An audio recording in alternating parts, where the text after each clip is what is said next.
الشرباين كده. اه تمام يا باشمهندس، توكل على الله. تمام بقى كده. تمام. تمام. النهاردة هنتكلم عن introduction للداتابيز والسيكوال، وهناخد في الآخر وهنركز على relation للداتابيز، وهناخد في الآخر practical use case نجرب عليها الحاجات اللي احنا عرفناها. الأجندة بتاعتنا النهاردة عن ايه هي database أصلا، ليه بنستخدمها وليه هي مهمة، ايه هي relational database، ازاي بنقدر نمانج database، وناخد introduction عن SQL أو SQL، وفي الآخر ال practical use case بتاعتنا هي ال school management system. اول حاجه عايزين نعرف اصلا ايه هي داتابيز. داتابيز ان احنا عندنا مكان ليه بنقدر نستور فيه الداتا، وبيكون structured. كل داتا، كل جزء من الداتا معروف مكانه، بيكون سهل ان احنا نوصل لاي حاجه فيه، ان احنا نابديت اي حاجه. وهنعرف كمان شويه ايه الفيتشرز بتاعته اللي بتميزه عن الحاجات التانية. بيقدر ياخد كمية كبيرة قوي من الداتا، أكتر من حاجات تانية كتير. وعموما ده essential requirements لو انتوا بتقدموا في أي شغل، فدي أصلا من أول الحاجات اللي بتسأل عنها. طيب ليه database مهمة؟ ليه database مهمة؟ ممكن نقارنها بالحاجات اللي عارفينها قبل كده. ممكن نستور في داتا سواء شيت، اكسل، أي حاجة عادية من دي. طب أنا ليه مش بستخدمها وبستخدم database؟ أول حاجة، عندنا حاجة اسمها ال efficiency. efficiency يعني ايه؟ يعني الداتا بدل ما كان عندي مثلا اسم شخص، اسم الكورس اللي هو بياخده، الدرجة بتاعته، اسم الشخص، كورس تاني، الدرجة بتاعته، حاجات كتير كده. فبيبقى في حاجة اسمها redundancy. يعني ايه redundancy؟ يعني الحاجة متكررة. فأي داتا وبيانات كتير، بالذات كل ما البيانات تكبر فبتبقى في حاجات متكررة كتير. احنا عندنا هنا الافشنسي في الداتابيز ان احنا بنقدر نتعامل معاها، نعرف كمان شويه بنتعامل معاها ازاي. انها بتقل جدا فبتاخد مكان اقل، في نفس الوقت بيكون قادرين نوصل للحاجات بشكل سريع. دي تاني حاجه في الافشنسي، ان احنا بنقدر نوصل كل حاجه بشكل سريع، نريتريف الداتا، نعمل كويري، نشتغل عليها اي حاجه بشكل سريع. تاني حاجه السكيلابيليتي. السكيلابيليتي يعني احنا عندنا كان في حد بيبيع شوية حاجات فبيحطت الداتا بتاعته عادي جدا، الايتم مثلا والاي دي بتاعه، الايتم ده بكام، اي حاجات ليها علاقة بيه، المقاس، اي حاجة. فتمام، كان قادر يتعامل معاه هو على سكيل صغير. تمام، حد اشترى ده، حد عمل جاله حاجة جديدة. تمام. طب لو الشخص ده مثلا فتح بيزنس وبقى عنده اكتر من ستور اوفلاين، وعنده ويب سايت او اي حاجة تانية، فالشخص ده يقدر يتعامل مع السكيلينج اللي حصل للبروجكت بتاعه. لما بيحصل سكيلينج للبروجكت، انا عايزه كل الداتا بتاعتي في كل الاماكن تكون شبه بعض. انا بستخدم الحاجه، ما ينفعش الاقي فرع في حاجه غير التاني، حاجات مش مظبوطه مع بعض. فازاي اوصل ده كله ببعض؟ ده الداتابيز. الداتابيز بتقدر تخلي ان كل الناس شغالين على نفس الداتا، بتكون سنترال بوينت وكله قادر يتعامل معاها، بس ان هي بتاخد اماونت كبيره قوي من الداتا. في نفس الوقت انا مهما كان الداتا بتاعتي كبيره فهي تقدر تتعامل معاها. ودي السكيلابيلتي. عندنا خامس حاجة هنقولها قبل الاتنين التانيين، الكونسيستنسي. احنا قلنا من شوية ان الشخص خلاص فتح حاجة تانية والبيزنس بتاعه كبر وبقى عنده ويب سايت، وبقى عنده حاجات في اكتر من ستور، فرع وبتاع. طب دلوقتي ان انا ايه، خلي ان مثلا لما نيجي ندخل على اي حاجة، نون، امازون، اي حاجة، يقول الحاجة دي اوت اوف ستوك، ويبقى عند حد تاني نفس الحاجة. ما ينفعش احنا الاتنين نطلب الحاجة دي، او باقي حاجة واحدة فانا طلبتها فحد تاني مش هيقدر يطلبها. دي حاجة اسمها consistency. يعني الداتا بتكون updated دايما. يعني اي حد يقدر يشتغل. يعني انا دلوقتي عملت حاجة، فالحاجة دي هتسمع في الداتا عند كل الناس. فده بيخلي ان مفيش اي غلطة تحصل. زي مثلا حاجات معروفة في البنك، ما ينفعش اروح اعمل في فرع، احط فيه فلوس او اسحب منه فلوس، والاقي نفسي في فرع تاني ما حطيتش الفلوس دي او سحبتها، او الاقي عندي بدخل مثلا عندي على الابلكيشن في الموبايل ما الاقيش دي حاجه حصلت. فوقتها إن دي كده مفيش كونسيستنسي. فاحنا بنتكلم داتابيز، اهم حاجه فيها كونسيستنسي. تاني حاجه ان هو بيسهل الديسيجن ميكنج وريبورتنج. هنشوف ان هو بنقدر نستخدم فيه سيكوال زي ما كنا هنشوف من شويه. سيكوال دي بنقدر نتعامل، واي في انواع تانية بنقدر نتعامل مع الداتا، بنقدر نطلع منها تفاصيل اكتر. مش لازم حاجة تكون موجودة فيها بالظبط، نقدر ندخل حاجات في بعض ونطلع حاجات، انسايتس ما كانتش موجودة. فدي بتكون كويسة معانا في الاناليسز والريتريفل وحاجات تانية. طب السكيورتي والاكسس كنترول. السكيورتي بتاعتنا ان احنا بيبقى عندنا داتا دي سكيور، مش اي حد بيقدر يوصل لها، بس إن مثلا عندنا ويب سايت، والويب سايت ده عليه كل اي ويب سايت متوصل على الداتا بيز بتاعته، انا كيوزر ما بقدرش اوصل لها. بس ومش كل حد برضو ليه اكسس، هو ليه اكسس كامل، في حد ليه اكسس ان هو بس يقدر يشوف الحاجات اللي جوه دي ايه، حد تاني بيقدر لا هو يقدر يابديت شوية حاجات، يعدل. يعني الشخص اللي بيكون مثلا واقف في شخص مثلا بيكون قادر يتعامل مع السوبر ماركت مثلا في الداتابيز بتاعتهم لو كان فرع كبير، او مثلا في الجامعة بيقدر يتعامل بس مش بيقدر يغير فيه حاجات كبيرة قوي، لحد ما يوصل ناس تانية ليها اكسس انها تعدل فيها كلها وتغير فيها حاجات كتير. عشان كده بنتكلم داتابيز مهمة، وهي فعلا من اهم البيزكس لازم تكون عند اي حد في مجال التك عموما. ايه هي الريليشنال داتابيز؟ الريليشنال داتابيز اولا هي انواع كتير جدا، في منها واحده اسمها ريليشنال داتابيز، ودي اكتر حاجه هنكون سهل نفهمها. دي الداتا فيها بتكون ستورد على شكل تيبلز. شكل تيبل يعني شويه روز وشويه كولومز وفيهم فاليوز اللي هي الداتا. طيب التيبلز دي كلها بيبقى ليها علاقه ببعض، كل تيبل ليه علاقه بواحد تاني. بس انا هنشوفها اللي بعدها، وبرضه هي نفس اللي احنا قلناه ان هي فيها consistency ما فيهاش redundancy. هنشوف زي ما احنا شايفين هنا كده، ان دي مثلا داتا بتاعت transaction، هنا transaction ID ليه customer وليه product وليه الديت بتاعه. طيب انا كان ممكن يبقى عندي الداتا دي نفس التيبل ده، بس بدل ما احط الكاستمر اي دي ده مثلا كده، لا انا ممكن كان يعني الداتا العاديه لو احنا كنا حاطينها في شيت عادي، كان هيبقى مثلا كل كاستمر بالادرس بتاعه موجود هنا، وكل برودكت بالنيم بتاعه البرايس بتاعه موجود هنا. وطبعا كل كاستمر من حقه يشتري اكتر من برودكت، فده معناه ان احنا بيبقى عندنا حاجات كتير قوي متكررة كادرس او الاسم بتاعه، ونفس الحاجة هنا بالنسبة للنيم والبرايس ويكون متكرر كتير جدا. فمثلا انا بدل ما انا عندي كده وعندي مثلا الكاستمرز دول 3، وهنا مثلا دول 3، فانا مثلا بدل ما الارقام كده ممكن ألاقي نفسي مثلا وصلت ل 18 رو في التيبل العادي. فعشان كده واغلبهم حاجات ملهاش لازم، عامله الادرس اكتر من مره، عامله النيم اكتر من مره، دي كلها حاجات مش مهمه بالنسبه لي. فاحنا بنعمل حاجه اسمها هنا ان احنا عندنا الكاستمرز كلهم في تيبل واحد، البرودكتس كلها في تيبل واحد، وانا عندي حاجه ترانزاكشن، والله الكاستمر ده اشترى حاجه، فالكاستمر ده الاي دي بتاعه ايه، الاي دي بتاع البرودكت ده ايه. مش مضطر اخد هنا برضو الداتا دي قليله، لكن لما اخد كل الداتا بتاعت البرودكت كل الداتا بتاعت الكاستمر في نفس الترانزاكشن، فده كده كتير قوي. فوقتها هنا بنقلل الريدندنسي، طبعا ده بيكون اسرع معاه. تاني حاجه بقى، طب احنا ازاي بنربطهم ببعض؟ نربطهم ببعض في حاجة اسمها الاي دي. كل تيبل من التيبلز دي بيبقى عندها اي دي، الاي دي ده حاجة يونيك يعني مش بتتكرر، معمولة لكل رول لوحده، كل كاستمر لوحده، مفيش كاستمر بيتكرر خالص.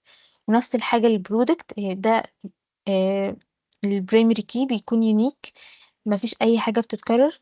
لما اجي هنا بقى اطلب حاجة، انا ممكن عادي الكاستمر يشتري اكتر من برودكت، والبرودكت يتشرى من اكتر من كاستمر، فعادي جدا ان هو يتكرر. فهنا بنسمي ان انا ببقى واخدة فورين كي من البرايمري كي. يعني البرايمري يعني التيبل اللي فوق ده اللي فيه ترانزاكشنز كلها، باخد منه الكاستمر بعرفه بالاي دي بتاعه. فلما اجي بعد كده احتاج اعرف ايه الداتا اللي هنا دي، فبقول له شوف الاي دي ده مع الاي دي ده وهات لي الداتا بتاعته. لحد هنا فاهم كويس ولا في اي مشكلة؟ تمام. تمام. تمام. عشان ده جزء مهم كنت عايزة اتاكد ان هو معاكم. طيب ازاي بقى بنقدر نتعامل مع الداتابيز دي؟ احنا عرفنا انها مهمة، وعرفنا تقريبا شكلها عامل زي في الريليشنال داتابيز. انا بقى ازاي اصلا اقدر اكريت تيبل، اتعامل مع تيبل، انسرت حاجة او ابديت حاجة، امسح داتا، اريتريف حاجة، او اعرف في الحاجة دي عاملة ازاي اي كويري. عندنا حاجتين. اول حاجة عندنا داتابيز مانجمنت سيستم، اللي هو اختصاره دي بي ام اس. دي بي ام اس هو مانجمنت سيستم اللي بيتعامل، هو بيبقى مع الداتابيز، هو ده اللي بيتعامل مع الديفلوبر في الكود، هو ده اللي بيتعامل مع الابلكيشن او الويب سايت، هو ده اللي اليوزر بيقدر يتعامل معاه. طيب زي ايه؟ زي اوراكل وسيكوال سيرفر وماي سيكوال وماري دي بي سيكوال، كل دول تقريبا كلهم قريبين من بعض وبيعملوا نفس الحاجة، ان هما بيمانج الداتابيز، فبقدر اعمل عليها كل الاوبريشنز اللي احنا اتكلمنا عليها من شوية. طيب، تاني حاجة بقى عشان نتعامل معاهم، نتعامل مع حاجة اسمها سيكوال. ايه هي سيكوال دي؟ سيكوال دي الستراكشرد كويري لانجوج. ايه هي برضو دي الستاندرد لانجوج اللي بنتعامل بيها مع داتابيز. اي داتابيز بالذات الريليشنال احنا بنتعامل معاها بداتا اسمها سيكوال. طيب سيكوال دي في، يعني ده اختصار مهم قوي اللي هو CRUD، اللي هو create read update delete. دي اكتر 4 operations بتحصل للداتا، فهو بنستخدمها عشان نعمله. ايه تاني؟ انها زي ما قلنا انها بتتعامل مع ال دي بي ام اس اللي هي الحاجات اللي اتكلمنا عنها، سيكوال سيرفر وماي سيكوال والحاجات دي كلها. طيب ممكن نعرف شوية، طبعا هي ليها كوماندز كتير و... وهي ليها يعني طريقة في سينتكس في الكتابة زي أي حاجة تانية، بس احنا ممكن نعرف حاجات الكومن والمشهورة. أكتر حاجة create بتعمل تيبل جديد، select بنقدر نرجع داتا من التيبلز، insert بندخل داتا للتيبل، كل تيبل لوحده، update بنعدل على الداتا اللي موجودة في التيبل، delete بنريموف الداتا اللي موجودة في التيبل. وهم أساميهم سهلة عموما، وهي فريندلي قوي، سهلة مش صعبة يعني. طيب هنتكلم عن مهندس، معاكي. ممكن انا بس مش سامعاكي كويس. سؤال. اتفضلي. اوكي، هلا بالنسبة لل SQLite تعتبر عندي من ال Relational Database. طيب هي SQLite بتستخدميها في الاغلب مع لغات برمجة جوه الكود، مع بايثون او كده. دي بتستخدميها في الداتابيز نفسها مع الحاجات اللي احنا قلنا عليها، اللي هي هي بتكتبي بنفس سيكوال، بتكتبي بنفس السنتكس تقريبا، بس لما انت تتعاملي فيهم مع سيرفرز زي ماي سيكوال وزي ما قلنا عليهم الحاجات اللي بتنوش داتا، وبتكون فيها اوبشنز اكتر شويه، بس في الاخر الكويريز والحاجات دي كلها بيكونوا شبه بعض. يعني هي لا تعتبر Database عادية. هي اللغه اللي بتتعامل مع داتابيز. اوكي تمام. تمام كده، حد عنده اي سؤال؟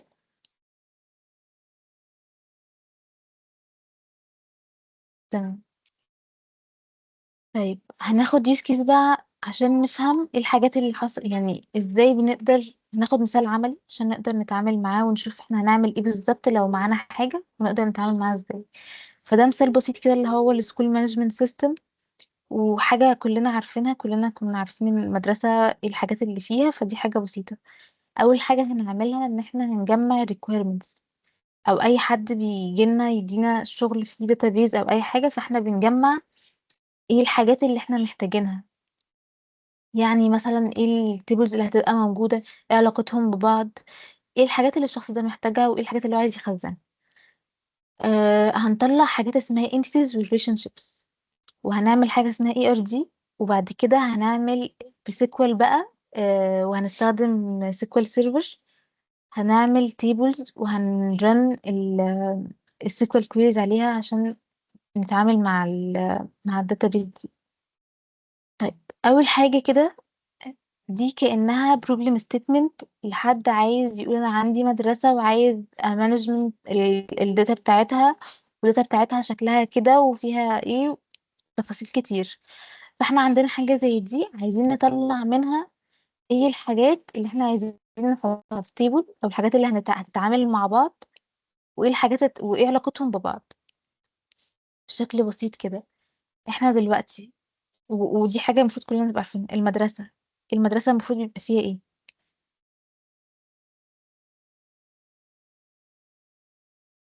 طلبة طلبة مثلا، ومدرسين. حلو قوي. مدرسين، حلو، عندنا فصول. طلبة وعندنا مدرسين وعندنا فصول. فصول. وفئات حلو. سنية عموما مختلفة. نعم. حلو. يعني احنا عندنا تقريبا دلوقتي مين اللي بيتعاملوا مع بعض؟ لما نقول مدرس بيتعامل مع مين؟ مدرس بتعمل مع الطالب. حلو، المدرس بيشرح للطالب، وبيشرح له ايه؟ مادة مواد. علمية. المادة أو الكورس اللي هو بيديهوله أو الكلاس اللي هو بيديهوله. حلو قوي كده. طيب والطالب العكس، ان هو بياخد المادة أو الكلاس اللي هو عنده أو الكورس، وفي نفس الوقت اللي بيحصل المدرس هو بيشرح له. الطالب ده بيجيب درجات، صح؟ بيشترك في كورسات مظبوط. وبيجيب درجات، مظبوط. حلو قوي. طيب انا دلوقتي عايزه اعرف ايه علاقه الحاجات دي ببعض. احنا هنا هنأسيوم ان المدرس بيشرح ماده واحده. حلو، يعني هنفترض المدرس بيشرح ماده واحده، فالمدرس علاقته بالماده ان هو بيشرح ماده. حلو. وكده المدرس علاقته مدرس واحد بيشرح ماده واحده. تمام كده. تمام. طب الماده بتنفع تشرح باكتر من مدرس؟ ينفع عادي. حلو قوي. احنا بنجيب طبيعي. علاقه كل حاجه، يبقى العلاقه بين المدرس والماده one to many. يعني المدرس بيشرح مادة واحدة، والمادة بتتشرح بأكتر من مدرس. حلو. طيب تمام. الطالب، أول حاجة خلينا نفكر في الفصل بيبقى أو المادة، يعني احنا بنتعامل على الفصل إن هو كورس يعني. فالكورس ده بينفع يبقى فيه أكتر من طالب. مظبوط. تمام. حلو. والكورس ده بينفع يبقى فيه مدرس، صح؟ احنا قلنا ده من شوية. تمام. طيب الطالب بينفع ياخد أكتر من كورس ولا لازم كورس واحد؟ هياخد اكتر من كورس. لا، حلو، يبقى ممكن ياخد اكتر العلاقة من كده. ممكن ياخد واحد أو أكتر، صح؟ او تمام. ميني تو ميني. بالظبط، ميني تو ميني. فاحنا عندنا علاقة بين الاتنين ميني تو ميني. طيب عايزين بقى نحدد الحاجات اللي احنا قلناها دي، ان عندنا student وعندنا teacher وعندنا class. دي حاجات احنا عارفين ان دي اسمها entity. entity اللي هي الحاجة اللي بتتعامل مع الحاجات اللي حواليها وبتكون relationships معاها. فاحنا دلوقتي عندنا الحاجات اللي لونها احمر دي الانتيز. عندنا student، والstudent ده جواه حاجات بيانات بتاعته زي اسمه، الايدج بتاعه، درجاته، اي حاجة ليها علاقة بيه. في حاجة تانية teacher برضه بيبقى ليه شوية تفاصيل عنه. الكلاس هنا هنعتبر الكورس ان هو بيبقى فيه الاسم بتاعه برضو بياخد العلاقة بتاعته اللي احنا قلنا مع الستودنت ومع التيتشر. طيب عندنا حاجتين تانيين اللي هي enrollment والدرجات. دي حاجات ممكن نحطها كإنتي ممكن لأ، على حسب الكيس بتاعتنا. خلينا نشوف كده اكتر. احنا دلوقتي قلنا الانتيز اللي هي الستودنت والتيتشر، وحطينا لهم شوية attributes اللي هي الصفات او البيانات بتاعتهم. طب احنا كنا اتكلمنا من شوية عن حاجة اسمها برايمري كي، وقلنا ده اللي بيوصل تيبل بتيبل عشان نقدر نعمل علاقة بينهم. فالبرايمري كي ده حاجة يونيك مش بتتكرر، زي هنا student ID والكلاس ID وتيتشر ID. طيب دلوقتي احنا قلنا ان الستودنت والكلاس العلاقة بينهم ميني تو ميني، صح؟ مظبوط. والتيتشر تمام. والكلاس العلاقة بينهم وان تو ميني. تيتشر واحد هيشرح تمام. لأكتر من كلاس. تمام. طب انا دلوقتي كنت عايزة ارسم رسمة شبه اللي ورا خالص دي، عشان اربط دي شبه الجداول ببعض. بس هنا دي كانت 1 to many و 1 to many، فكانت بسيطة خلاص. انا عندي الحاجة هنا دي ليها تيبل، والميني دي بحطها في حاجة لوحدها وبديها الاي دي، فكده عندنا primary key و foreign key. ربطناهم ببعض بالشكل ده. طب لو ميني to many المفروض بنتعامل معاها ازاي؟ حد عنده فكرة؟ معلش عيد السؤال. ممكن ميني نيجي نعمل كولم منفصل بين المتشابه بين الاثنين ونعمل لهم ريليشن. ننشئ جدول آخر جديد وننقل الأعمدة المشتركة بينهم. حلوة قوي. انتوا الاتنين فعلا تفكيركم ماشي بشكل صح، ان احنا فعلا عندنا ميني تو ميني، فاحنا محتاجين نعمل حاجة جديدة. الحاجة الجديدة دي يكون فيها جزء من الاتنين. فجزء من الاتنين يعني احنا هنعمل تيبل جديد. التيبل الجديد ده هيكون فيه، هنسميه enrollment اللي هو الشخص ده اشترك في الكورس. والستودنت هيبقى يعني الستودنت هيروح ينرول في اكتر من كورس عادي. الستودنت هيبقى ليه اكتر من enrollment، والكلاس برضه هيبقى ليه اكتر من enrollment. فالenrollment table ده هيبقى فيه الاي دي بتاع الستودنت، الاي دي بتاع الكلاس اللي هو واخده، فيقدر ياخد اكتر من حاجة. في نفس الوقت ما اعملش redundancy وازحم الدنيا عندي، واقدر احط علاقة بينهم بشكل واضح. واضح الجزء ده؟ تمام. كده يا باشمهندس تمام. العلاقه دي هتتقلب من ميني تو ميني ل1 تو ميني، صح؟ بعد ما احنا نفصل لها جدول. فكيناها بالظبط، احنا عملنا تيبل جديد عشان نفكها نخليها 1 to many و 1 to many مع التيبل الجديد. تمام. لكن هو كده مفيش علاقه اصلا ثابته ميني تو ميني يا باشمهندسه، صح؟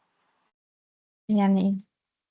يعني ما اقدرش اعمل علاقه بين اتنين، بين جدولين الاتنين فيهم ميني تو ميني.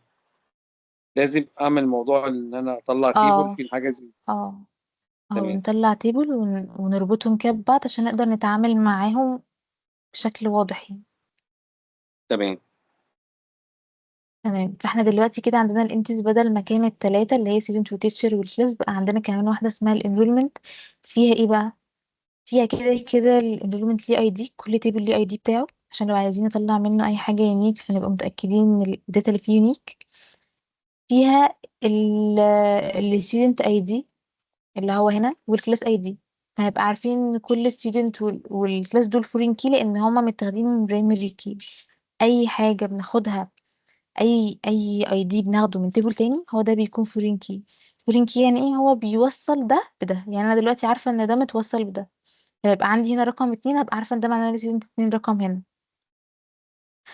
طيب دلوقتي كله بقى موجود مع بعض، بقيت عارفة كل ستودنت خد كلاس ايه. كان ممكن احط الجريد في تيبل تاني، بس احنا ما كانش عندنا اي تفاصيل تانية في الجريد تستاهل ان احنا نحطها في تيبل تاني، فمفيش اي مشكلة احنا نحط الستودنت مع الكلاس هنا ونحطهم هنا معاهم الجريد. لو الدنيا معقدة اكتر من كده ممكن نطلعه بره. تمام. تمام. جزء البرايمري كي والفورين كي واضح.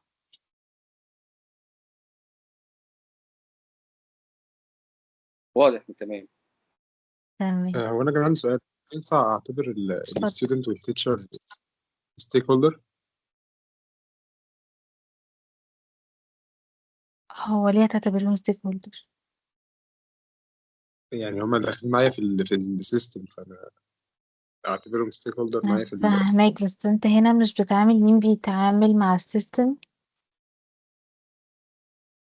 انت هنا مش بتتعامل معاهم على انهم ناس بتستخدم السيستم ده او حاجه. يعني مش لازم يكون الستودنت بيستعمل السيستم او التيتشر بيستعمله، ممكن يكون اصلا الموضوع ماشي مع بتاعت المدرسه نفسها. وحتى لو بيستعملوه فهو هنا بنعملهم كانتيتي جوه داتابيز انتي، يعني هو زيه زي كلاس، مش لازم يكون شخص حقيقي، هو حد بينه وبين حاجات تانية ريليشن. أيوه صح، تمام فهمت. فاهمني؟ تمام. بس لكن تمام. يعني هو هنا زيه زي كلاس زي الانرولمنت، هما كلهم حاجات بتتعامل مع بعض، مش هتعامل معاه من ناحية البيزنس او من ناحية ان في عندي يوزرز والحاجات دي خالص. تمام. طيب هنرسم هنا حاجة اسمها ال ERD. ERD ده زي visualization او هو شكل diagram كده بنعمل بيه الانتي مع الريليشن شيب بتاعتها. فهنشوف هنا ان احنا عندنا كل تيبل كان عندنا قبل كده، كل قصدي انتيتي حاطينها دي كده تيبل، كل واحد ده ليه تيبل، والارقام اللي جوه دي قصدي الاسامي اللي جوه دي الكولومز اللي جوه التيبل. الحاجه اللي جنبها علامه المفتاح دي ده كده معناه ان ده برايمري كي يونيك، ما ينفعش يبقى فاضي، لازم يكون مش متكرر على طول الداتا كلها. وده اللي بيوصله بحاجات تانية، يعني هنا ده الستودنت هنا بيوصله الستودنت دي هنا كده ده فورين كي وده البرايمري كي، نفس الحاجة هنا نفس الحاجة هنا. تمام كده واضح. في شكل تاني لل ERD بيكون فيه آم، دواير لكل entity، وكل دايرة طالع منها الأسامي دي طالعة في شكل rectangles كده، وشكل معين أو رومبس، هو ده الريليشن بينهم وبين بعض. وبنحط مثلا هنقول ان التيتشر ده بيتيتش الكلاس، فبنحط هنا علامة الرومبس هنا، بس ده بيكون شكله مختلف، ده شكله وده شكله بس الاتنين تمام. بيتيتش الكلاس ونشوف علاقتهم ببعض كام تو كام. تمام كده.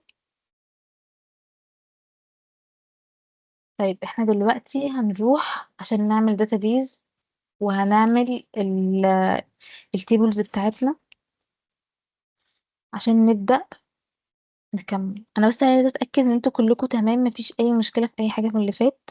عشان ما يعني اللي جاي هيبقى مختلف شوية، عشان هيبقى في syntax شوية حاجات وكده. فكل اللي فات تمام. foreign key primary key العلاقات بين لا الحاجات تمام يا الانتجرز. باشمهندس، تمام. تمام. ولو حضرتك ممكن تبعت لنا الداتا مثلا على الواتساب ننزلها ونشتغل مع حضرتك يبقى تمام. هو احنا هنكريت كل حاجة من الأول. تمام. وحد فيكم منزل سيكوال سيرفر أو أي حاجة تانية؟ انا عندي سيكوال سيرفر. حلو، ممكن تفتحه وتجرب معانا. تمام. طيب. ويا باشمهندسين برضو بعد اذن باشمهندسه مايو طبعا على ما تفتح السيكوال سيرفر، وانت بتجرب كده كده السيشن ان شاء الله يتسجل وينزل لكم. ممكن تجرب بعد السيشن عادي عشان برضو ما تتوهش، يعني حاول دلوقتي تفهم اكتر وافهم كويس اللي بيتقال وافهم الدنيا بتتعمل ازاي، وبعد كده بجرب بحيث ان انت تستفيد فعلا، ما تبقاش تمام. مشغول تجرب ولا تستفيد. حضرتك فاهم طبعا يا باشمهندس عبده؟ تمام. كده ايوه كده يا احنا مع باشمهندس، بعض ما انت عارف ان تقلقش. انا مركز في الحته دي ازاي. ماشي، ما انا عارف. خلاص كمل ماشي وان شاء حبيبي، الله معاك يعني. حبيبي. توفيق ان شاء الله. اتفضل يا شكرا باشمهندس. لدعمك يا كبير. تحت امرك. توفيق. شايفين معايا؟ أنا دلوقتي فاتحة سيكوال سيرفر، شايفينه؟ اه زي تمام. الفل يا باشمهندس، اتفضل. تمام. هنرايت كليك هنا ونعمل داتابيس جديدة ونسميها سكول مثلا، أي حاجة، مانجمنت سيستم. تمام. بس ناخد بس الاسم كوبي عشان هنستخدمه بعد كده. وبعد كده هنكريتها. تمام. هنلاقي بعد كده عندنا هنا ان هنلاقي عندنا بعد كده في سكول مانجمنت سيستم. تمام. هنكتب حاجة اسمها يوز، وبعدين نكتب اسم الداتابيس بتاعتنا. ثانية واحدة بس، عايزة هشير معاكم البرزنتيشن.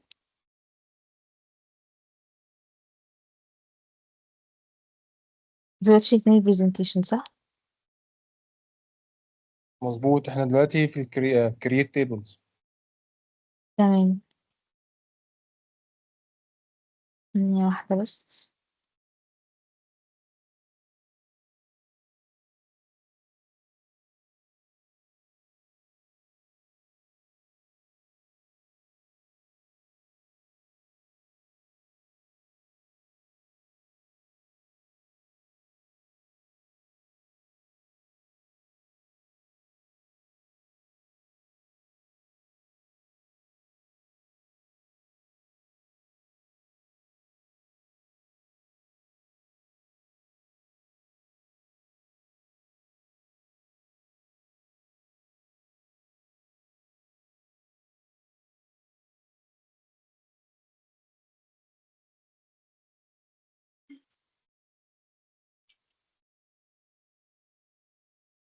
طيب، اول حاجه هنا عندنا عملنا كليك يمين وعملنا من هنا داتابيس جديده وسميناها زي ما عملنا من شويه. عشان نعمل كويري جديده بنتك هنا في نيو كويري، هنتك عليها هيطلع لنا مكان زي ده، هنكتب فيه اللي احنا عايزين نكتبه.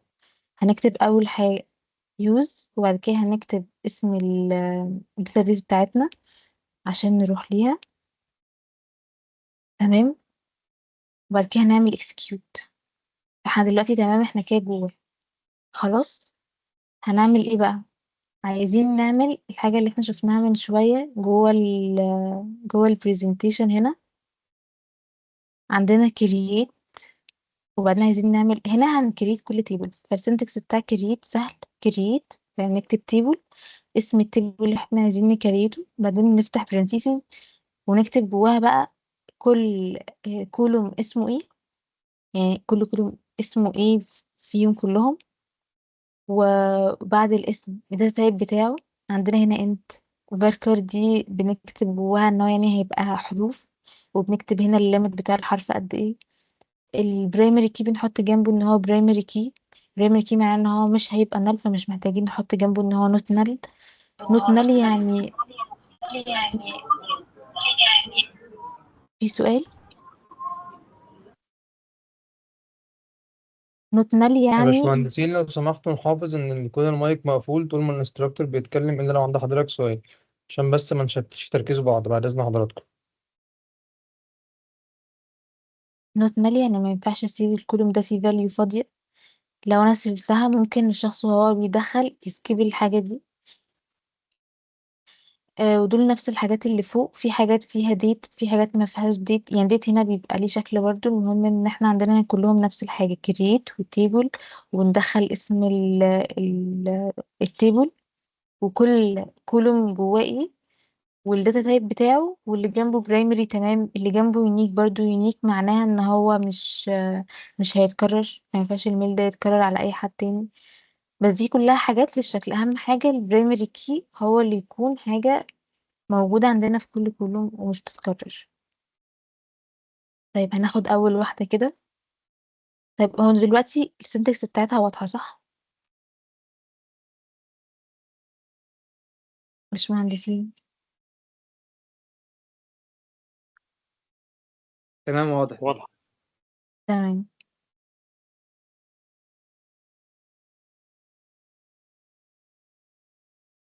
نيجي هنا هنعمل كده، ايه، وهنكسكيوت. طيب قال لي ان هو تمام successfully خلاص. هنيجي نرفرش هنا، وعندنا هنا شوية تفاصيل كتير كده. هنفتح التيبلز، هنلاقي ان هو فعلا عنده students بقت موجودة جوه. تمام. ولو جينا نفتح ال students دي هنلاقي الكولومز. هنلاقي الكولومز فعلا اللي احنا عملناها من شوية. تمام.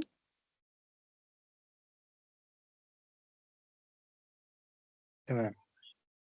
هنكمل بقى الباقي بنفس الحاجة. يعني باشمهندس هو ايه ADO دوت ستودنت دوت؟ ايه. هو التيبل التالت ADO أو DBO دوت ستودنت صح كده؟ اه. ايه GBO ديت؟ هي دي حاجة عندي انا. تمام. مم.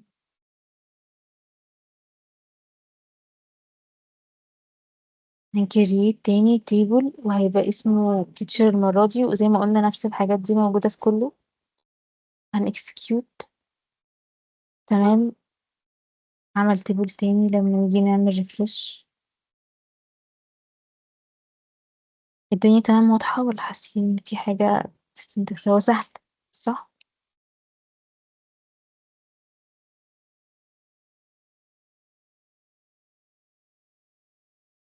تمام حضرتك. تمام. طيب دلوقتي بقى دي في حاجة جديدة. يعني ايه اللاين ده؟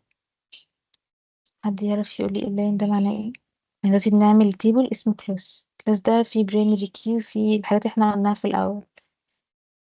حد يقدر يقول لي ايه ده؟ أنا ربطت التيتشر مع التيبل بتاع التيتشر الاي دي. حلو قوي. احنا ربطنا هنا التيتشر بالكلاس ده. فورين كي اللي احنا كنا بنتكلم عنه من شوية، اللي هو بناخد اللي هو بيكون نفس البرايمري كي بس في التيبل اللي احنا عاملين معاه ريليشن، وهو راجع خدها.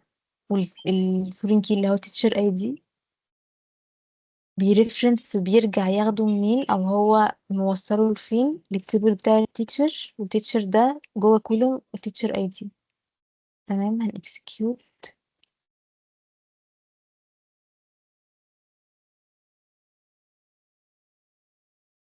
تمام. كله بقى موجود هنا.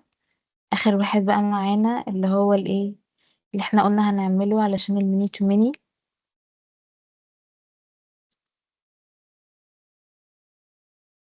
حد ممكن يقول لي قبل ما اكتبه هو هيبقى تقريبا جواه ايه؟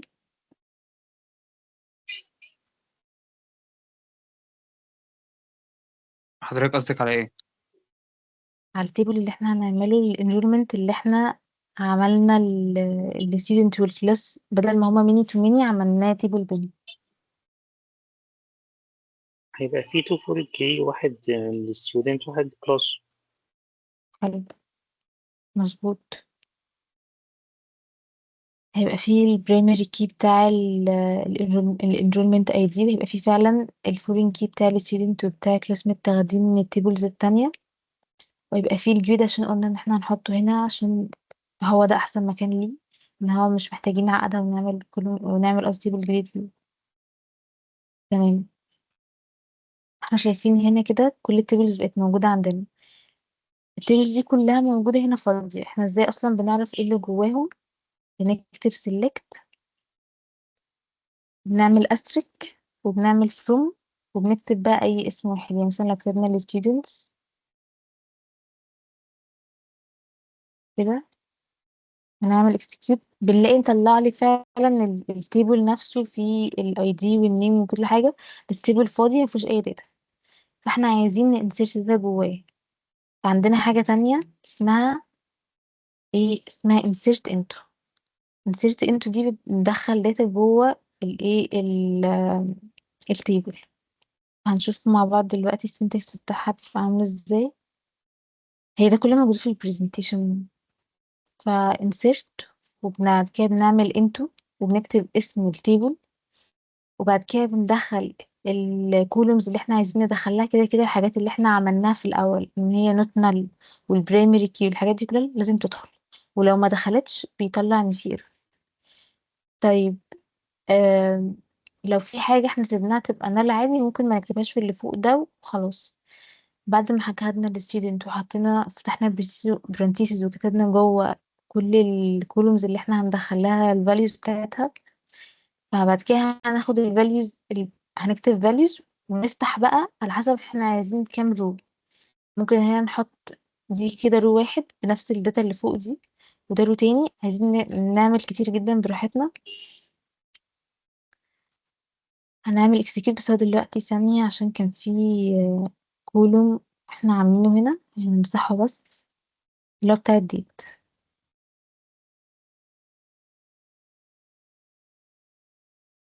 تمام.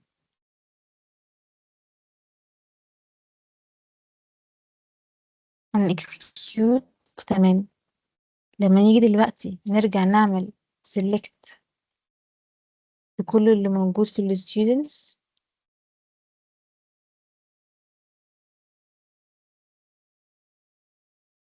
هيطلع لنا الحاجات اللي احنا لسه مدخلينها دلوقتي. تمام. طيب هنكمل برضو الباقي بنفس الشكل. هندخل اي داتا بس عشان نشتغل عليها دلوقتي. معلش يا باشمهندس، كمان سؤال. اتفضل. حضرتك بتكتبي الكود وتنفذيه بعد كده تمسحيه تاني، هو كده مش بيتحفظ ولا ايه؟ لا، هو احنا الكود اللي احنا بنكتبه هنا مش ده كوماند بيعمل اكشن، فالاكشن ده حصل اوريدي في الداتا. يعني مش انا دلوقتي لما عملت كرييت للتيبل هو عمله، انا لو رجعت عملت ايوه. اكسكيوت تاني لنفس الكود فهو هيقول لي لا انت عندك اصلا، هيطلع لي ايرور، انت اصلا عندك تيبل نفس الحاجه. يعني دلوقتي لو رجعنا عملنا حاجه من الحاجات القديمه، يعني مثلا عملنا بتاعه insert into دي اللي احنا لسه عاملينها من شويه، هيطلع لي في ايرور. ليه هيطلع لي في ايرور؟ لان الاي دي ده احنا استخدمناه قبل كده، primary key، المفروض ان يعني هو الحاجه كده بتنفذ duplicated. ساعتها يعني. حاجات بتتنفذ الاكشن خلاص سمع في الداتا نفسها، فدي حاجه مش عايزه استخدمها تاني. تمام. على العكس بقى في حاجات تانية كمان شويه هناخدها، ممكن نفضل نرجع لها تاني ونكررها كتير عشان هي بتريتريف داتا. بنطلع شوية حاجات عايزين نعرفها، ممكن نطلع أكتر من واحدة جنب بعض. تمام. اه تمام، شكرا.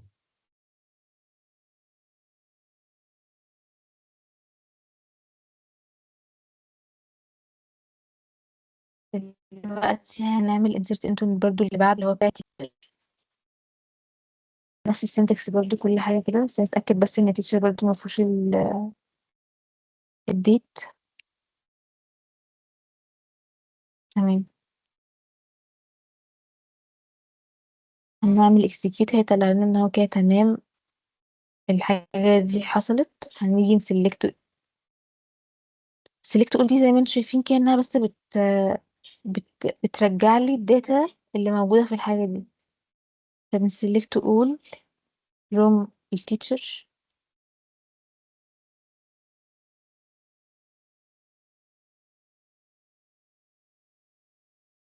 في حاجة كمان ان هي مش كيس sensitive خالص، يعني كتبنا select كده كتبناها كده هي نفس الحاجة. تمام، مفيش اي فرق. اوكي، طلعنا الحاجات اللي احنا عملنا لها insert من شوية. نكمل برضو كده نفس الحاجة للباقي. بعد إذن حضرتك يا دكتور، ممكن باشمهندسة، ممكن بس أسأل حضرتك، ممكن أطلب من حضرتك طلب؟ أكيد اتفضل. تمام. أنا بس بعتذر إن أنا مضطر إن أنا أستأذن عشان بس عندي urgent situation. تاني حاجة بس أنا عايز أسأل يعني هل السيشن ديت هتبقى سيفد، أقدر إن أنا أكملها في أي وقت ولا هيبقى اه صعب؟ اه اه لا سيشن ريكوردد متقلقش ربنا معاك. تسلم. طب ريكوردد أقدر يعني أقدر إن أنا أتابعها تاني إمتى؟ هو يعني باشمهندس حسام كان منزل كل بص الورك يا شوبس قبل كده. باشمهندس بص يا باشمهندس، في الشات بتاعنا هتلاقيني حالا باعت لك كل حاجة أنت محتاجها. الشات بتاع السيشن نفسه، سواء جروب التليجرام اللي هتبعت عليه السيشن، سواء جروب الورك شوب، سوري، أنا أنا البلاي أوريدي ليست كده بتاعت الورك شوب كاملة، كده في كل حاجة. أنا أنا عارف. أوريدي أصلا في التليجرام. ماشي تمام مع حضرتك، اتفضل، أنا آسف في المقاطعة. خلاص هينزل هناك اللينك، وإن شاء الله في خلال يوم ولا حاجة، يوم يومين، يوم إن شاء الله. يعني هتبقى موجودة إن شاء الله بعد يوم من دلوقتي أو يومين بالكتير السيشن دي. مثلا بإذن الله تعالى. تمام. أنا بعتذر جدا، معلش أنا آسف. ولا تحت يهمك. التوفيق إن شاء الله. شكرا لحضرتك، شكرا.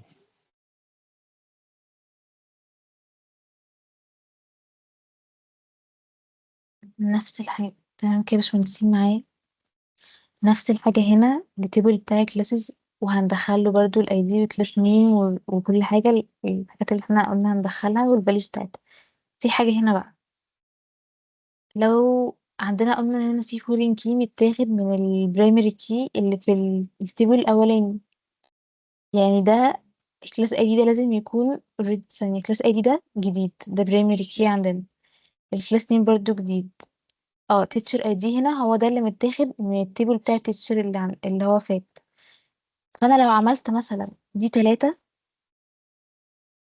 بس اتاكد ان دي اتعملت. تمام هي كده اتعملت. لو عملت دي 3 دي مش موجودة اصلا كبرايمري كي جوه التيتشرز اصلا، فالمفروض يطلع هنا ايرور ان الحاجة دي مش موجودة. تمام، سواء دي او دي. تمام كده، لانه متاخد من التيبل الاولاني فلازم يكونوا كلهم مربوطين ببعض مظبوط، كل حاجة تكون مسمعة في حاجة تانية. احنا قلنا كده خلاص عملنا كويس. اخر واحد بقى عندنا اللي هو الانرولمنت.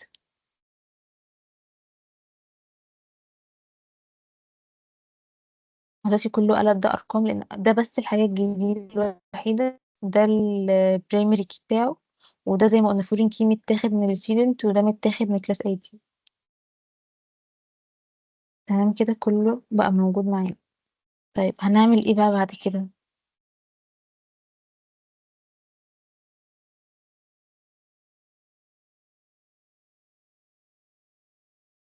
بصوا عندنا هنا شوية حاجات كومن كده في السيكوال كويريز هنقدر نستخدمها. دي قلنا الباشمهندس من شوية ان الباقي كان بس حاجة بتاخد اكشن بتحصل، لو عملناها تاني بعدها في الاغلب ما بتشتغلش، لان هي اوريدي يا اما بتبقى اتمسحت يا اما اتعمل لها كريتد خلاص بنفس الاسم، يا بتبقى خلاص الداتا دي انسرتد بالبرايمري كده فما ينفعش نكرره.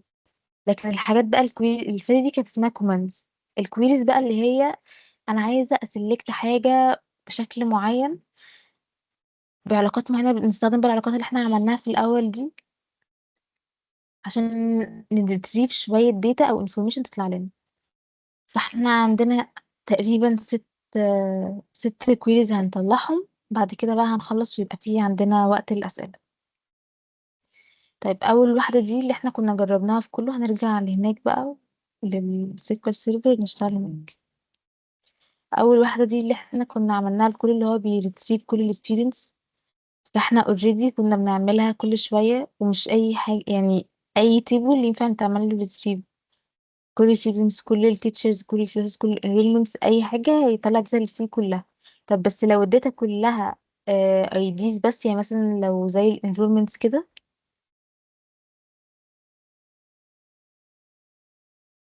م- زي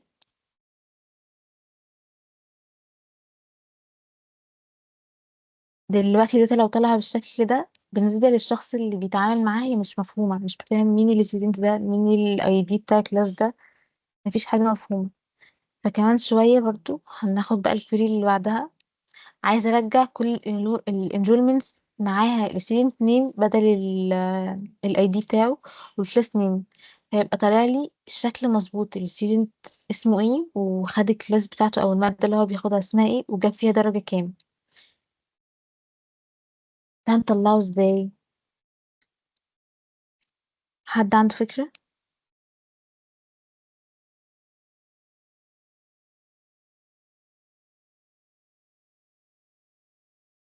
طيب خلينا نشوف الكود ده بالظبط معناه ايه. احنا هنعمل احنا هنعمل هنا آه هنسلكت الكولومز اللي مكتوبة دي فوق الكولومز، بس خلينا نبص تحت الأول هو عمل ايه. هو هيجوين الانرولمنتس ومديها ال اس اي، يعني اي دي اختصار ليها. لما اجي بعد كده اكتب ايه هنا معناه ان انا قصدي التيبل بتاع الانرولمنتس. والستودنتس عندنا برضو اختصارها اس، والكلاسز اختصارها سي. هيعمل لهم جوين كلهم مع بعض. يعني ايه جوين كلهم مع بعض؟ يعني كأنهم كلهم في تيبل واحد. طب ازاي هيقدر يعرف كل حاجة جنبها ايه؟ هنقول له هنا هتجوين اون ايه بقى. الاي اللي هي الاي دي كان جواه هنا الستودنت اي دي، لازم الستودنت اي دي اللي جوه الاي يكون هو نفسه الستودنت اي دي اللي جوه الستودنت. ونفس الحاجة الكلاس اي دي اللي جوه الانرولمنت تيبل لازم يكون نفسه الكلاس اي دي اللي في الكلاس تيبل. لما بيجوين كده هو هنا لو داتا كانت قليلة بيكررها عادي كتير. يعني لو عندنا داتا كتير والستودنت مثلا عددهم 3 بس، كورسز 3 بس، كل واحد بيشارك نفس الكورس المفروض يطلعوا 9 في الآخر. فهو في الآخر المفروض اللي يطلعه ده 9. تمام. خلينا نعمل هنا execute. ثانية واحدة.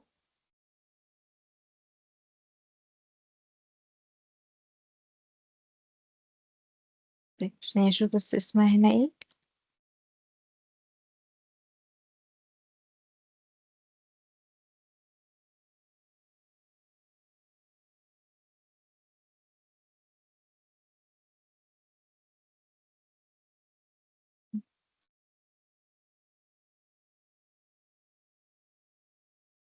تمام. عندنا هنا ال student ID طلع اسم كل student ايه، وطلع اسم الكلاس اللي هو بياخده ايه، والدرجة بتاعته ايه هنا.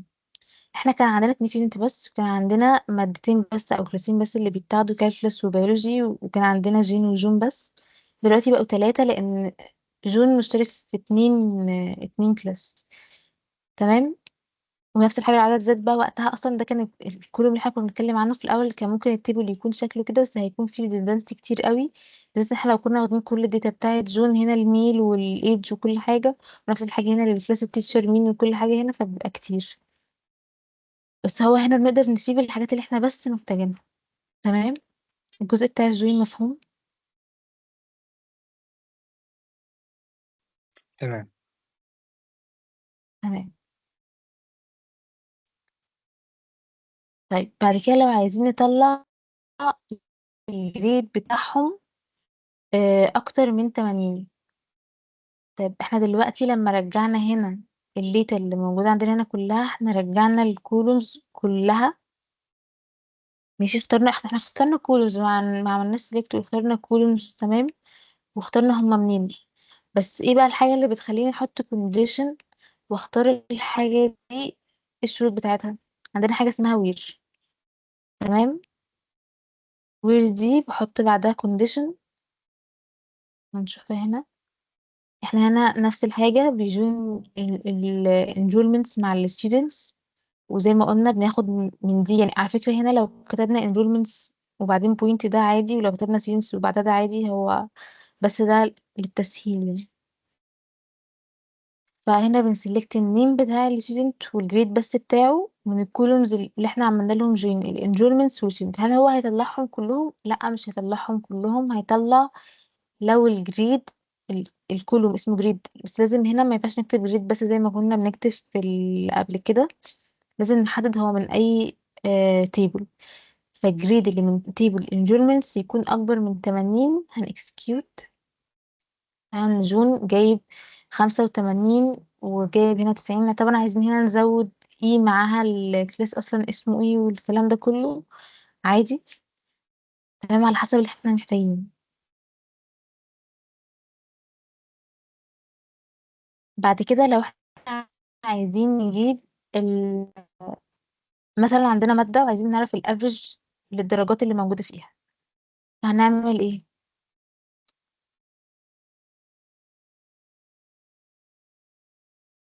احنا قلنا عندنا مادة وعايزين نجيب افريج الدرجات، فاحنا هنجيب اسم المادة من التيبل بتاع الكلاس وهنجيب select ايوه سيلكت افريج. select التيبل اللي فيه اسم المادة والدرجة. والتيبل اللي فيه الدرجة، وهنعمل from تيبل منهم ونعمل join التيبل التاني على البرايمري كي والفورين كي، صح كده؟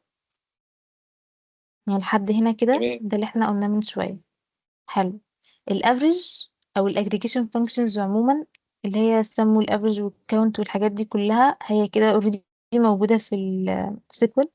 فده الشكل بتاعها بتتكتب ازاي، وبحط جواها يعني بفتح براتيز بحطه جوه الكولوم، هو وقتها بيحسب الافريج لكله، افريج الدرجات لكله.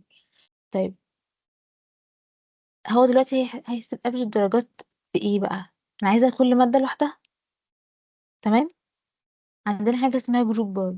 جروب باي دي يعني هو هيجروب باي، يعني هيرتب الجزء اللي طالع لي ده باسم الكلاس نفسه. فمثلا عندنا كالكولس وبيولوجي، فيطلع بيولوجي الافريج بتاعه اكس والكالكولس الافريج بتاعه واي. الافريج ده هيطلعه على حسب درجات كل students اللي جوه الانرولمنت في البيولوجي او كل students اللي جوه الانرولمنت في في كالكولس. احنا شايفين هنا بيولوجي والافريج جريدز بتاعتها وكالكولس والافريج جريد بتاعتها.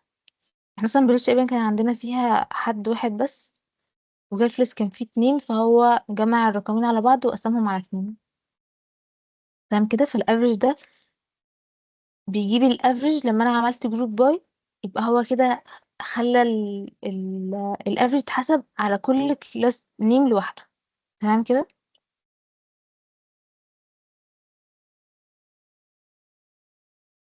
واس دي بعدها الاسم ده هو اللي بيطلع لي في الاخر في الشكل اللي في الاخر. لو انا ما كتبتوش هيبقى شكله بس بالاسم ده، تمام. الجزء ده واضح؟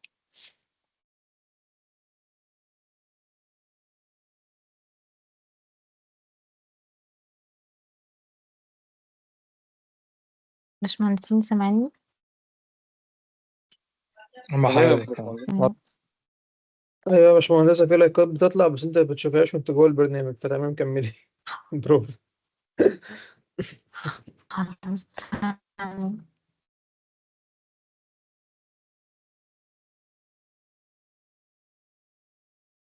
طيب دلوقتي في عندنا حاجة تانية اتكلمنا عنها من شوية. لو حد هيعمل ابديت للداتا بتاعته، عندنا student مثلا عمره السنة الجاية خلاص اتغير، الميل بتاعه عايز يغيره، آه اي حاجة تانية عايز تحصل غير ان احنا هننسرت وغير ان احنا هنمسح والحاجات دي كلها. عندنا حاجة اسمها update بنختار فيها اسم التيبل، وعندنا حاجة اسمها set دي بتحط value جديدة. عموما اللي احنا بنعمله من شوية بتاع select وكده، لما بنيجي نتكلم في الجزء بتاع ان احنا بنطلع داتا من حاجة اسمها get. set يعني احنا بنحط حاجة جديدة.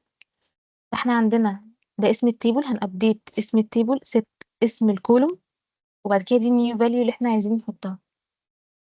وير بقى ان الاي دي بتاعنا كام عشان يعرف هو هيعدل عند اي student مش هيعدل عند كله وخلاص، تمام كده. فهنيجي نكسكيوت، فهو قال لي ان تمام ده حصل. هنيجي نرجع ونقول select all students،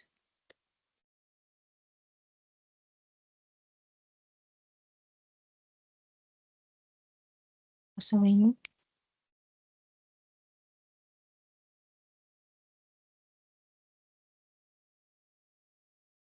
ناقص فروم.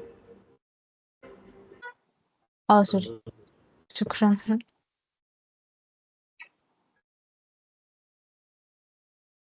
بس هو هنا دلوقتي جون ده خلى عنده ميل جديد غير اللي كان عنده قبل كده. آخر حاجة بقى لو عايزين delete الenrollment مثلًا كلّها السنة خلصت وخلاص عايزين بقى نحط نمسح كلّه، فهنdelete from واسم الtable where إن الtable ID بكذا، أو ممكن ما نحطش where وهيمسح كل الdata اللي جواه، بس مش هيمسح الtable نفسه، تمام؟ هيمسح الtable نفسه بتبقى drop.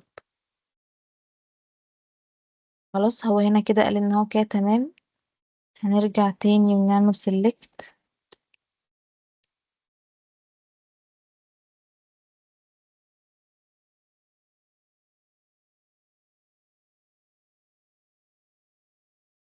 بس فإحنا كده كان عندنا enrollment أولانية اتمسحت بقوا 2 بس، كانوا هُم 3 الأول بقوا 2 دلوقتي، تمام كده؟ وساعات يقبل الكوماند من غير سيمي كولوم وينفذها. نعم؟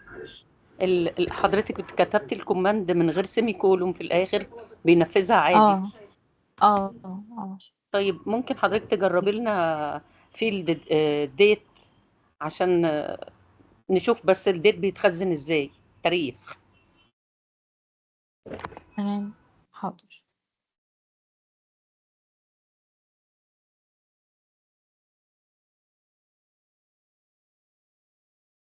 ثواني بس.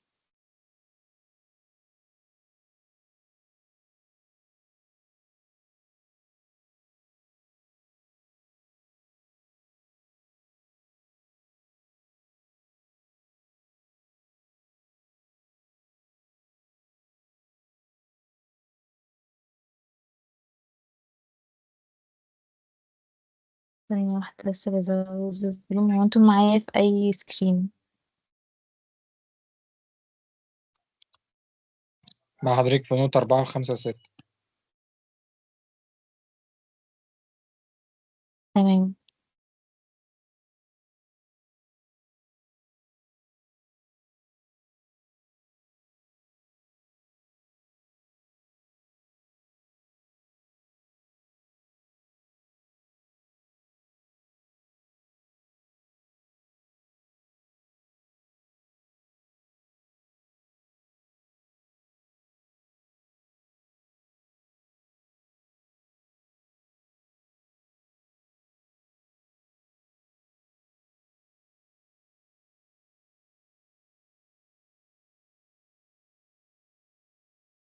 ممكن تقفلي الشريط تفتحيه تاني يا باشمهندسة، لأن تقريبا أنت فاتحة مش عايز يشتغل. أيوه كده اشتغل، تمام جدا، اتفضلي. تمام كده؟ كده تمام. اشتغل. نيجي هنا لو عايزين نعدل في الكولومز على طول، ممكن نعمل هنا ونعمل نيو كولوم أو ندخل جوه نعدل، عايزين نقلل نعمل أي حاجة، دي اللي احنا كنا عاملينها من شوية. فزودت هنا الديت وزودت هنا التايب بتاعه ان هو ديت، وبنقلله نل بقى لان احنا في الاول كان عندنا حاجات ما دخلنا لهاش ديت، فخلاص كده. طيب بنفس insert into هنا هناخدها اللي احنا كنا عاملينها في الاول، هي دي كده عند الستودنت، ماشي.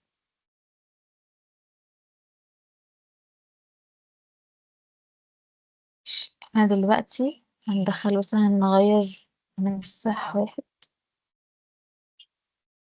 هنحط 3 ونخلي اي اسم تاني،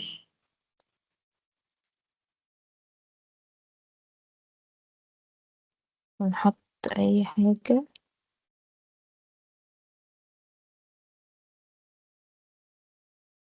طيب دلوقتي بقى المفروض نحط الايه الديت، تمام. فاحنا بنحط اول حاجة السنة، وبعدين نعمل شرطة، وبعد كده الشهر، بعد كده اليوم، تمام. وبعد كده هنعمل execute. قبل الميل. قبل الميل نعم. هنحطه قبل الميل. الديت قبل الميل. ثواني محطتش الديت هنا، ترتيب نسيت الحقول. احط الديت هنا، ترتيب سوري. الحقول. ايه؟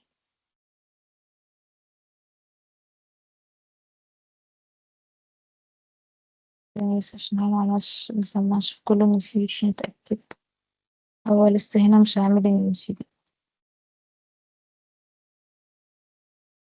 ثواني. هنا الديت بقى ظاهر هنا عادي. هنرن يعني عشان هو لسه مش طالع.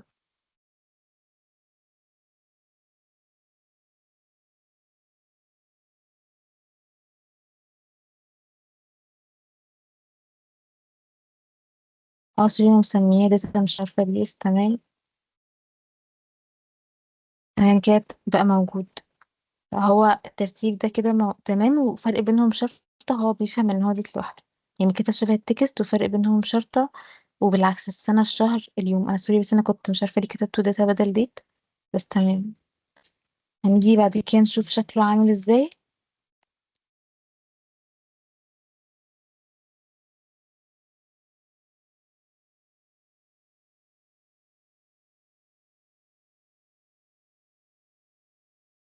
تمام هنشوف ان هو مطلع هنا نل في الاتنين الاولانيين احنا مدخلنالهمش ديت، وبعد كده هنا مطلع ديت. تمام كده. تمام، شكرا حضرتك. تمام.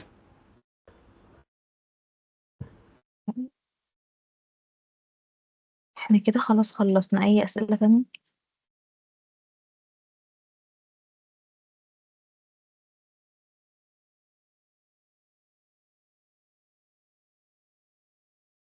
حد عنده اي اسئلة؟ اي حتة في اللي فات مش فاهمها؟ هو حضرتك ازاي بقى لو مثلا في موقع او حاجه احنا عايزين نعمل الداتابيس بتاعته، يعني بنعملها ازاي من الاول، او يعني بيبقى ايه اللي بيتم يعني عشان نقدر نخزن عليها البيانات بقى بتاعت مثلا العملاء او الناس اللي بتدخل تزور ممكن الموقع. سؤال تاني عشان مش سامعاك كويس؟ حضرتك سامعني دلوقتي؟ سؤال. سامعاك دلوقتي. بقول لحضرتك لو مثلا عايزين نأسس ويب سايت من الأول أو حاجة، فبنعمل إزاي الداتابيس بتاعته، بنربطها بالموقع ده بحيث إن هي يعني تبقى زي ما احنا كسيرفر. عملنا احنا كنا هو الصوت بس بيقطع شوية. انت قصدك نربطها ولا بنعملها ازاي من الاول؟ اه لا، أنا قصدي يعني هي انت إزاي بتقول ازاي بنعملها بحيث إن هي تسمع، يعني لما عملاء تدخل تسجل في الموقع أو تعمل أي حاجة يحتفظ هو ببيانات العملاء دي ويرمي بقى في الداتابيس بتاعتنا. يعني إزاي بنربط الموقع الداتابيس بتاعتنا، إذا كانت على الماي سيكوال ولا إذا كانت على السيكوال سيرفر أو حاجة زي كده. ايه الداتا بتكون متخزنة على جدا في اي كلاود او كده، وبعدين الشخص نفسه في الباك اند، الجزء اللي بيشغل ويب او شغال اي حاجة يعني كده. الجزء بتاعنا ده بيبقى فيه فرونت اند وباك اند. باك اند هو اللي بيتعامل معاها.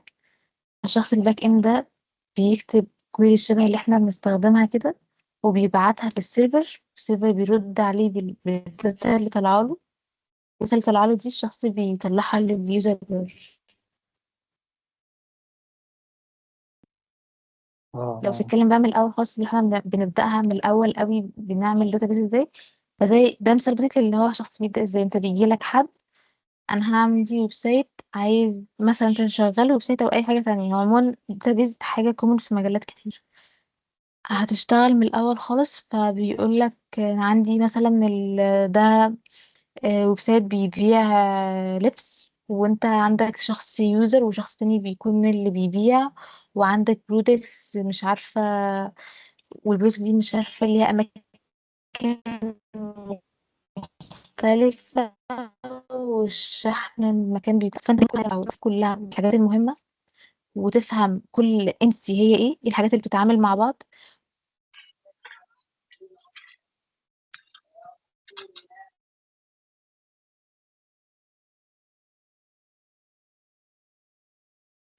هو الصوت راح سامعني بس. كده؟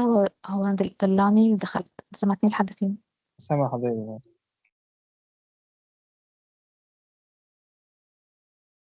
انت سمعتني لحد فين؟ اخر حاجة قلتها ايه؟ طب حضرتك بتقولي بتشوف يعني الانتيتيز اللي بتتعامل مع بعض.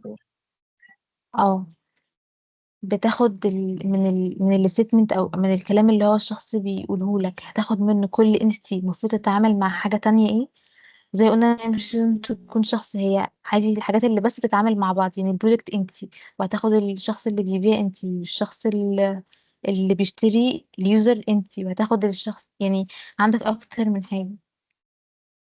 بعد كده هتطلع relationships اللي ما بينهم. بعد ما نطلع relationships بقى هنشوف لو حاجة زي كان عندنا ميني تو ميني هنفكها، لو حاجة تانية مش مستاهلة حاجة ندخلها مع بعض، فاهم؟ فبتجمع كله مع بعض وبتعمل ERD بتاعك. وقتها برضو بترجع تراجعه مع الناس اللي انت شغال معاهم ان دي حاجة كده مظبوطة تمام، هو ده اللي هما محتاجينه فعلا، والبرايمري كيز موجودة والفورين كيز مظبوطة، كل حاجة متوصلة ببعض بشكل تقدر تستخدمها بعد كده. اول ما تتاكد ان كل حاجه تمام تبدا بقى ان انت تكريت الحاجات اللي احنا كنا بنعملها من شويه، اللي هو بتكريت الداتا والكولومز وكل حاجه دي نال ولا مش نال.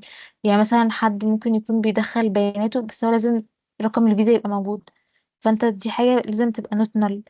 لو في حاجه تانية مثلا انت مش مهتم قوي ان تعرف عنه تفاصيل عنه زياده عن الشخص، عنوانه مثلا مش مهم بالنسبة لك، والحاجات دي لما بيوصل له شخص بيعرف مكانه، فخلاص احنا بنعرف الحاجات المهمة هي اللي تبقى نوت نل. زي اي ابلكيشن بنلاقي في حاجات نل نسيبها فاضية عادي، في حاجات لا. بعد ما بتعرف ده وبتتأكد ان ده تمام وبترجع تراجعه مع الستيك هولدر بقى او اي شخص انت شغال معاه، خلاص بقى بتكريت كل حاجة، وبعد كده بتستخدم كويري عشان تطلع الحاجات اللي انت محتاجها. والاوت بتاعت الكويري ده يعني مش لازم على فكرة نطلع تيبل تحت، يعني ممكن اكون بس محتاجة فاليو واحدة. ممكن اقول مثلا بعد ما طلع لي مين اللي جايب درجة اعلى من 80، طلع لي اول واحد ascending الطالب مين، واعرف مثلا مين الاول عندي. فاهمين قصدي؟ ف... فعادي في حاجات كتير ممكن تتعمل، والنهارده بس ده مجرد يعني ايه introduction، حاجة بسيطة لكن هي فيها تفاصيل كتير. ولما حد بقى على حسب الشغل بتاعه ايه، يعني الحد اللي بيشتغل في حاجات بايثون فبيتعامل معاها في الأغلب سيكوال لايت وبيعرف ازاي يتعامل معاها مثلا ويطلعها على حاجة زي شبه ستريملت أو أي حاجة تانية فيها GI. الشخص اللي بيتعامل معاها في الباك اند بيتعامل في الويب سايت بيتعامل معاها بشكل مختلف، بيشتغل اندرويد بشكل مختلف، فكل حد من جوه بيتعامل بشكل مختلف في جزء من عنده. بس في الاخر كلنا بنكتب كويز شبه بعض، كلنا بنبقى عارفين الكونسيبتس المهمه في الداتابيس شبه بعض. سؤالك كده جاوب ولا في حاجه؟ شكرا لحضرتك والله. يعني الشخص اللي هو بيبقى مسؤول بقى عن الباك اند هو اللي بيربط بقى الحتة دي، يعني ما بتبقاش مسؤوليتي أنا يعني، هو اللي بيربطها بقى بالموقع يعني. لا، انت بتعملها عادي كداتابيز وهو بيربطها، وساعات انت عادي ممكن تكون شغال باك اند وتعمل انت داتابيز، بس الباك اند هو اللي بيكون مسؤول عن اي حاجه مش قدام اليوزر، يعني مش الشكل اللي قدامه ولا الحاجات اللي بتتحرك قدامه. المسؤول عن الحاجات اللي شبه الداتابيز ان هو الحاجات دي بتبقى على دومين فين، ومثلا الحاجة دي يعني عارفين اللي هو لما بنيجي الحاجة دي الويب سايت ده موجود فين، الدومين بتاعه اللي هو بيرن على سيرفر فين حتة واخدين منه دومين صغير عشان نقدر نستخدمه. اه تمام حضرتك. تمام. حد متشكر. عنده أي سؤال تاني؟ العفو.